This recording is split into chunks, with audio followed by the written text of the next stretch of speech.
Well, it's an honor and a privilege to be here. I'm Pat Campbell, and as the introduction said, I am a nurse. I've been a nurse for over 35 years in the great state of North Carolina, born and raised in North Carolina, and did all of my nursing education in North Carolina, as well as going on and getting some advanced degrees.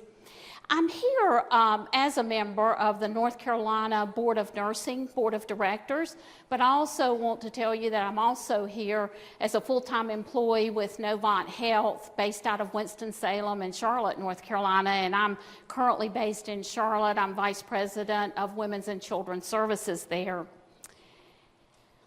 I want to start out just by telling you that nursing is a great profession. I know a lot of you here are teachers, and I certainly know that's a great profession as well. But nursing has so many opportunities. And what I've put on this slide is just to show you some of the education levels within nursing. A registered nurse is a registered nurse, and you can get that education through an associate degree program, through a Bachelor of Science nursing, then go on, perhaps get a master's degree in nursing, a doctorate degree in nursing practice, which again, North Carolina is fortunate to have quite a few of those programs, PhD in nursing. Many nurses in an administrative route now are going to get their master's degree in business administration. Advanced practice nurses are certainly an opportunity within the profession, whether it be a practitioner, a nurse practitioner, or a certified nurse midwife. There are many others, but I just wanted to put this here to show you that there are a lot of opportunities from an education standpoint. The other thing is that nursing, and particularly today, it's a prime opportunity for the profession with all of the changes that are occurring in healthcare and with the healthcare reform that we're all in the process of implementing. I just put up here a few examples of where nurses might be employed. Of course, the acute care setting, which really implies more the hospital setting, which the majority of nurses still are employed in that setting, outpatient arenas, mental health, nursing instructor. There's certainly a growing need for those, as many of us are looking toward retirement in that arena. Management, administration, school health, you can see the list just goes on and on, so the opportunities are certainly there. But really what I came here today and what the focus was to share with you what are some growth opportunities. And while I am sharing with you a clinical ladder from the organization that I work at, the clinical ladder is a concept that is in most healthcare organizations today for nurses.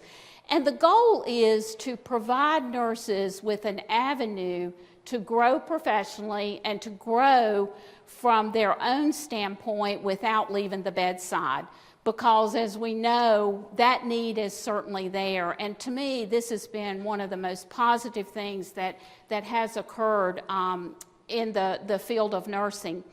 So clinical ladders can vary from clinical ladders from 1 to 4 to 1 to 6. There is actually one on the West Coast that's a 1 to 8 clinical ladder. 1 to 4, though, I like that because it starts with the novice level and it goes to the expert. So when you think of a clinical level 1 nurse, that is a novice. That is a new graduate, perhaps going through an internship. It could be a nurse that's been out of nursing for 5 to 10 years and needs to come back in and get those skills, the clinical skills, back into her practice or his practice. So it truly is a novice, and it usually implies that, you know, at that level, you're in some type of orientation or internship. A level 2 is what we define as a competent nurse. So this is a nurse, again, it could be a new grad that has completed an internship, that is out on his or her own practice now, does not need a preceptor or a mentor on a formal basis. So they're competent to have a full assignment in a healthcare setting.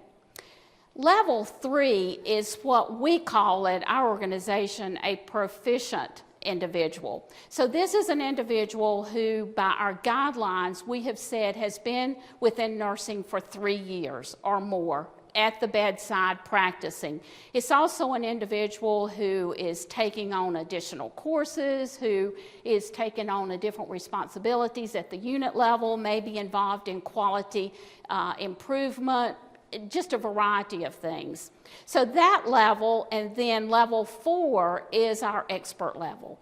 We say at our institution that that level, the nurse has to be in practice for 5 years. So that individual is perhaps working on a degree, definitely doing continuing education, is involved in the practices at the bedside, quality again, looking at perhaps the organization's core measures and making a significant impact. And I want to give you one great example of a nurse that just got a clinical 4 at our organization.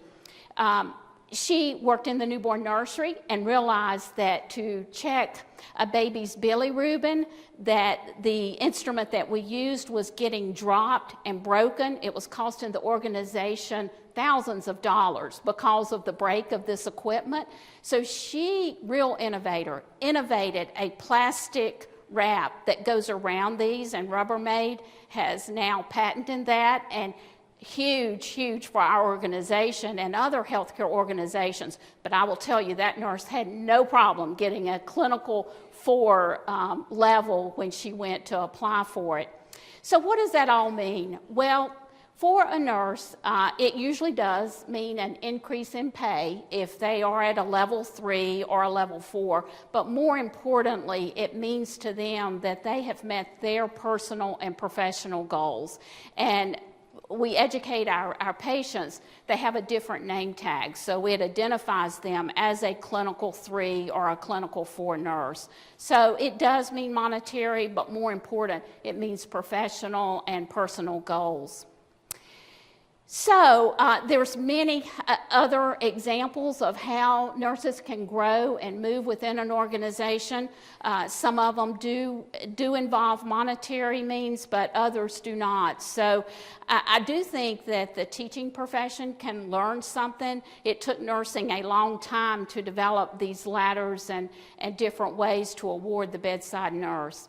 I want to leave you with a wonderful quote that I think, I love this quote, and we have used it a lot within our organization.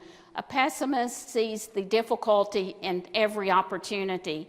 An optimist sees the opportunity in every difficulty. Thank you.